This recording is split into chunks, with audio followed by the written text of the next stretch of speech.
Assalamualaikum warahmatullahi wabarakatuh, guys. How are you today? So welcome to Biz Members YouTube channel. Okay, in this video my partners and I are going to give an explanation as our assignment of sociolinguistics subject, which is lectured by Miss Rani Andriani MPD. So our topic is about bilingualism and multilingualism, code switching and code mixing. But before we get started, let me introduce the members of our group. So we are from group 3. There are 4 of us. Start from me. My name is Sintya Nadila. And there is Jaya, Saputri, Latifah, hasnah, zaini, and the last one is Saputri Handayani. Okay, let's continue to the explanation. That will be start from bilingualism, which will be explained by me. So, bilingualism. According to Webster's Dictionary 1961, bilingual is defined as having or using 2 languages, especially as spoken with the fluency characteristic of a native speaker. A person using 2 languages, especially habitually and with control like that of a native speakers, and bilingualism as the constant oral use of 2 languages.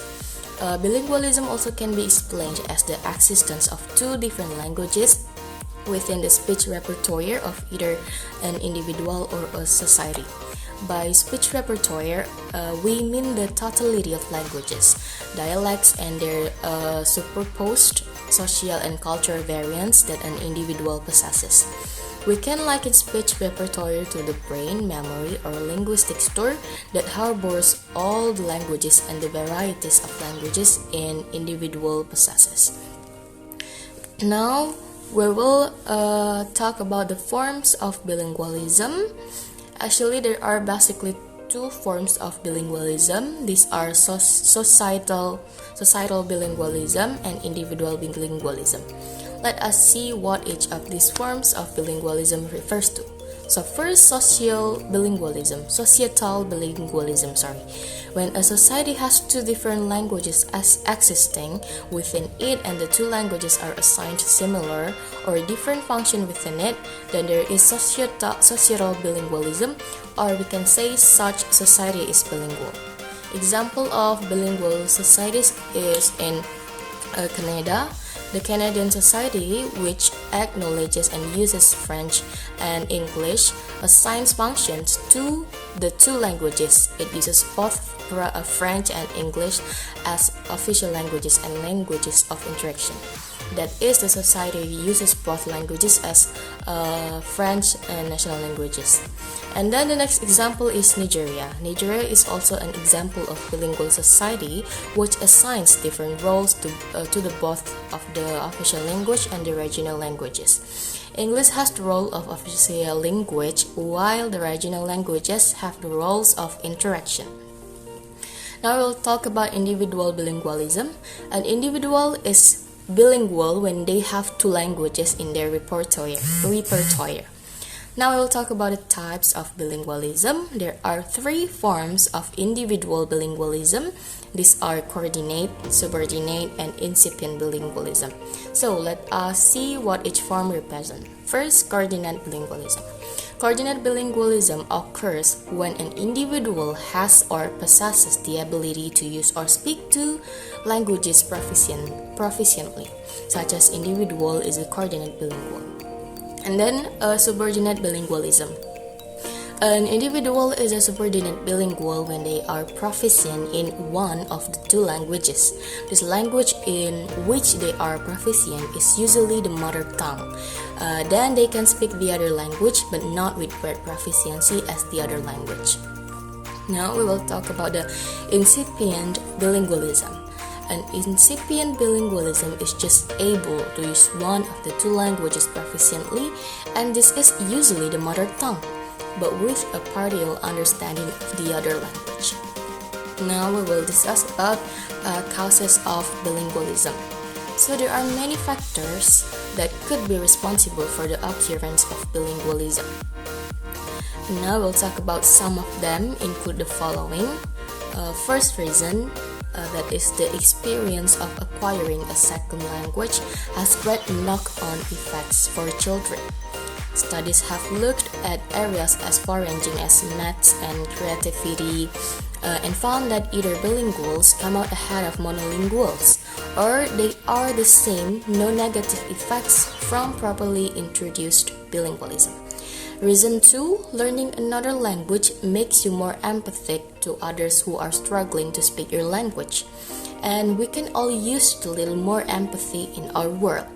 Reason 3, especially for expats, having your kids learn some or a lot of the local language helps them feel more at home in the place they live, and they can take a little bit of it when you move on. Reason 4, acquiring additional language at a young age or any language has the potential to turn your kids into better learners of other languages later on in life. Reason 5, new research has found that active bilinguals do better in terms of aging on average. They develop age-related memory diseases or Alzheimer's up to 5 years later than monolinguals. Managing more than one language is gymnastics for the brain and keep it healthy longer. Now we will talk about the effects of bilingualism. Bilingualism has some effects which can either be positive or negative. Let us begin with the positive effects.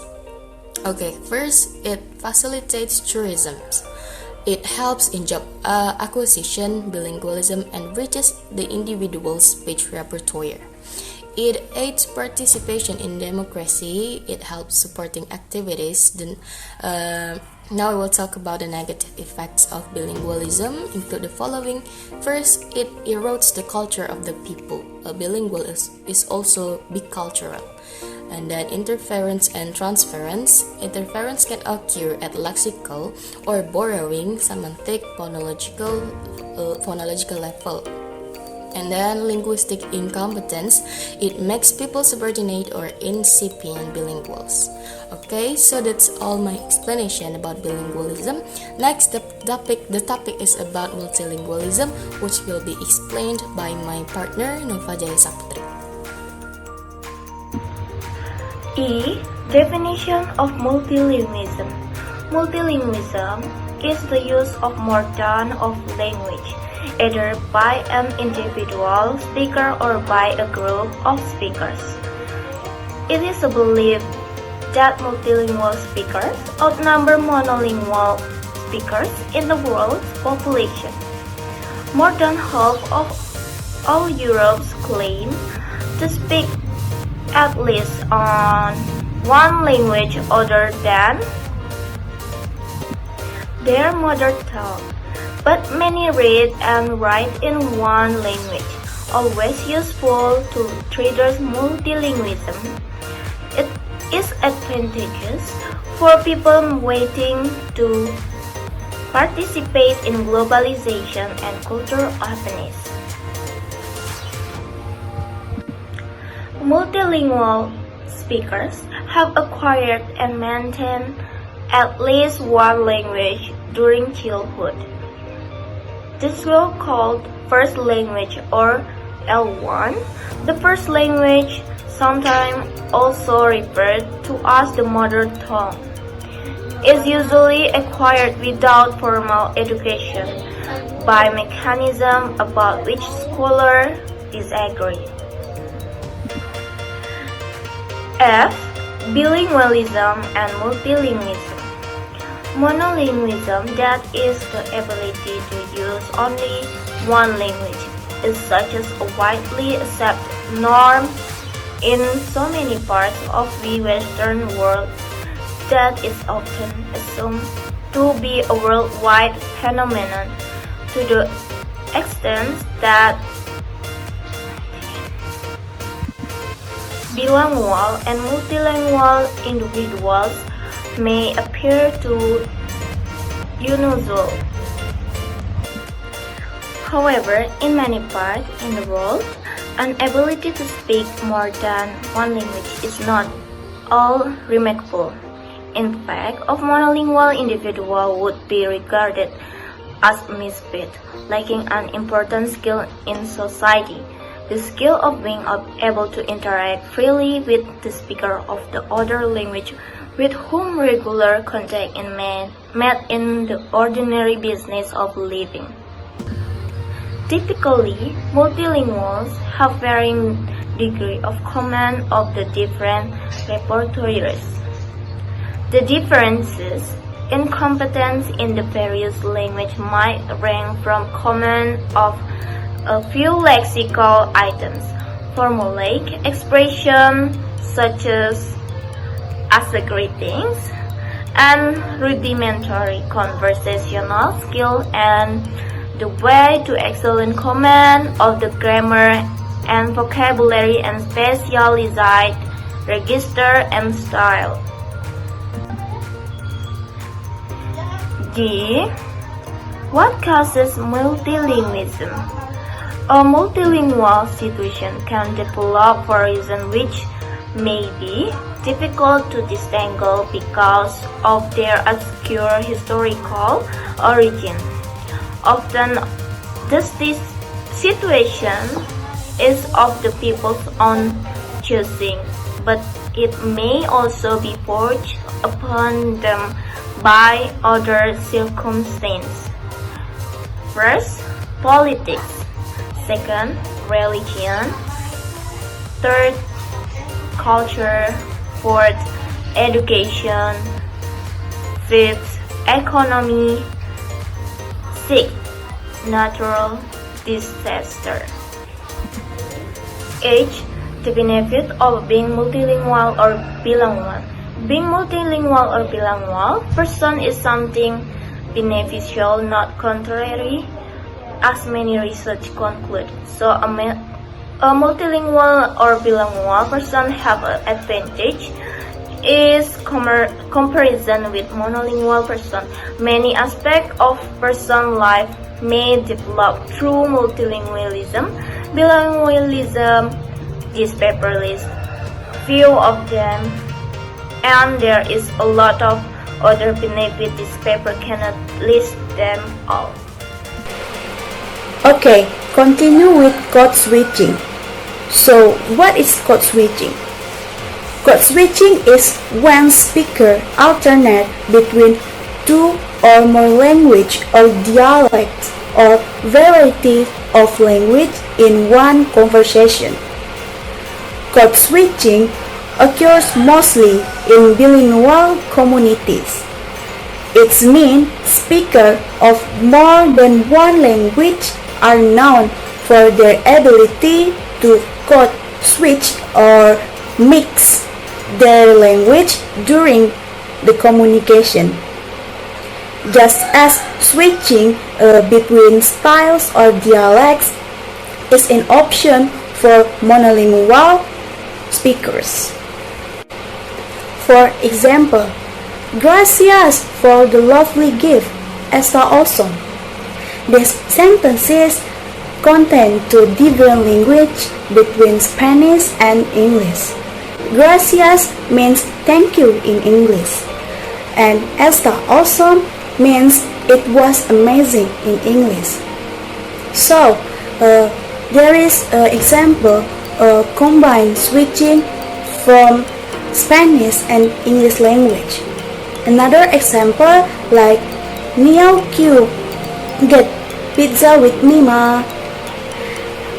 This is contained two different language too from Chinese and English.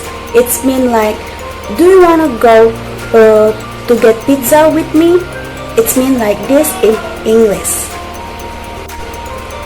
Next, the reasons speakers use code switching. First, to fulfill a need.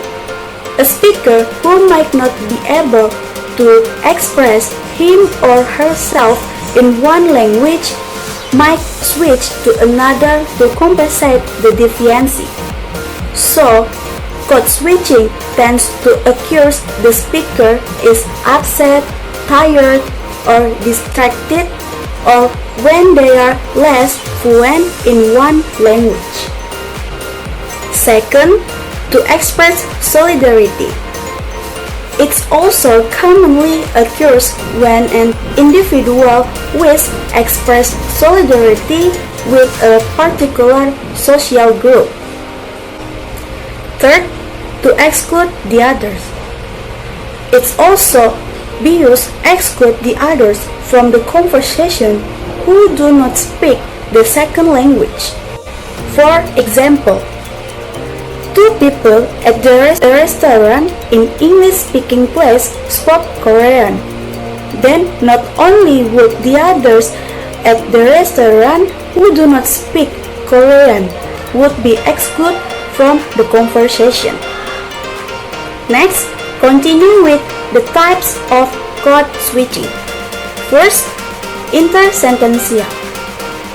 The language switch is done at sentence boundaries word or phrases at the beginning or the ends of sentences.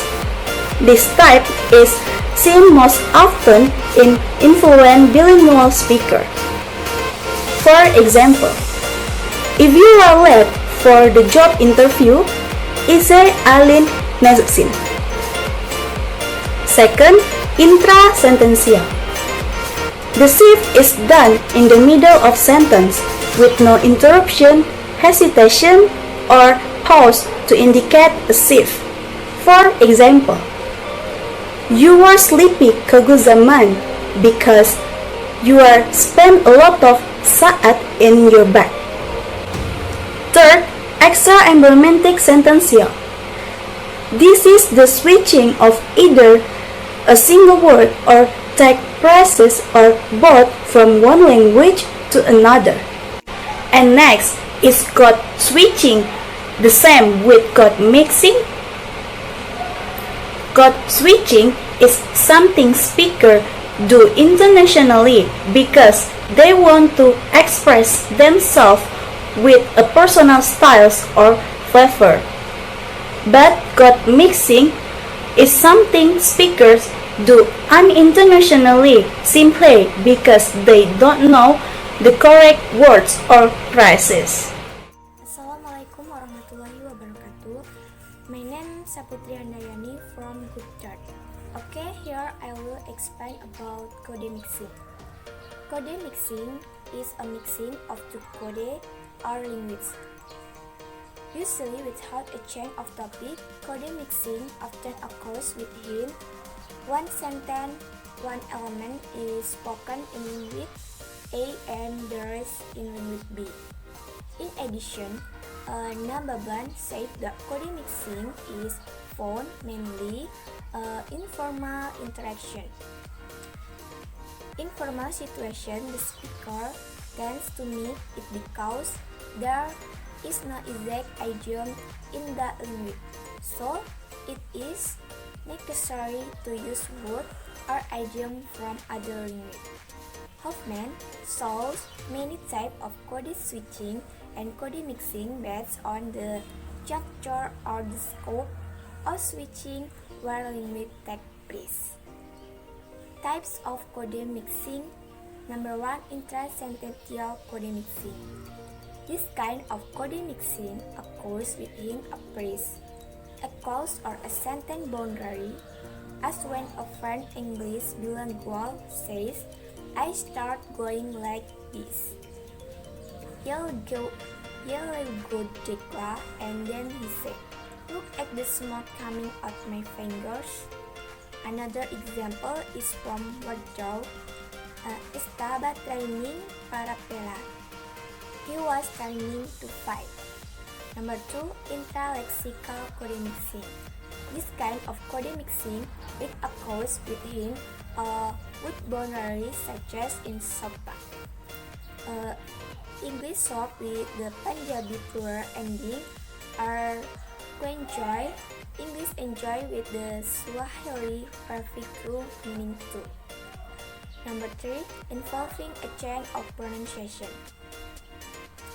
This kind of code mixing occurs at the phonological level, as when Indonesian people say an English word, but modify it to Indonesian phonological structure.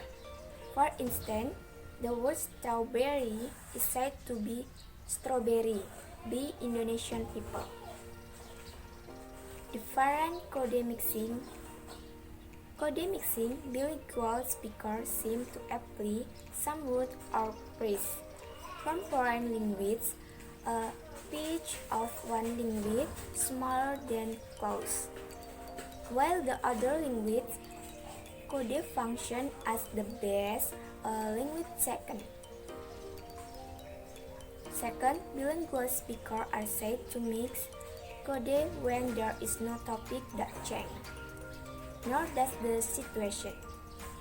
John Campers, in general, a different fee proposed to separate the two sides that it involves change into a foreign clause or a sentence. It should be defined as a code switching, but it involves the use of foreign phrase or group of words. It is identified as a code mixing. Conclusion. A person who mastering two languages is usually called bilingual and mastering more than two languages is called multilingual. As someone who uses more than one language, it will cause an overlap between the two language systems used from one language element to another. This can occur due to the speaker's lack of command of a second language or often out of habit. This mixing of language elements is called code switching and code mixing. Code switching and code mixing occur due to change topics of conversation. Interlocutors' lack of command of the second language be the speaker and the purpose of the conversation. The function and purpose of using code switching is to emphasize the conversation with the interlocutor. In code mixing, there is no special function, just to make it more relaxed and more familiar with the other person, such as the use of slang between sentences. While code mixing occurs when a speaker uses a language predominantly supports a speech insert with other language elements. This usually relates to the characteristic of the speaker, such as social background and educational level. Usually, the prominent features are casual or informal situations. However, it can happen because of language limitation. The expression in the language have no equivalent, so there is a compulsion to use another language, even though it only supports one function. That was the explanation from Group Chat. Thank you. Wassalamualaikum warahmatullahi wabarakatuh.